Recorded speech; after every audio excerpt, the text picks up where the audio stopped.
Hey everyone. When I walk people around Brooklyn Heights, I like to point out the things that draw people here today. The promenade, the old subway ventilation shaft literally built into a house, and all the 19th century homes. But if you were walking around, say, 150 or 200 years ago, the attractions would have looked a little different. Maybe you were coming to catch a performance at the Brooklyn Academy of Music on Montague Street, or checking out the brand new Apprentices Library at Henry and Cranberry, which, fun fact, would eventually evolve into the Brooklyn Museum. Or maybe you were here for what might have been the biggest draw of all, hearing one of the most famous speakers in America, Henry Ward Beecher, right here at Plymouth Church. Built between 1849 and 1850, Plymouth Church quickly became one of the most happening places in Brooklyn, largely because of its pastor. Beecher's sermons were so popular they had to add a third Sunday ferry for Manhattan, nicknamed the Beecher Boats, just to handle the crowds.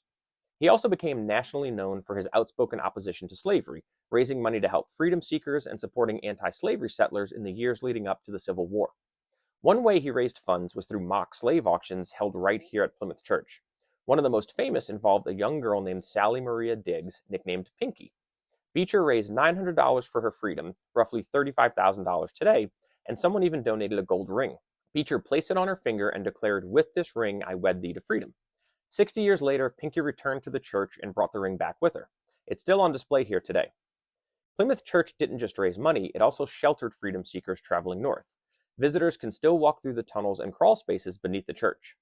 Over time, Plymouth became known as the Grand Central Station of the Underground Railroad thanks to a vast network of safe houses and secret routes that helped people on their path to freedom.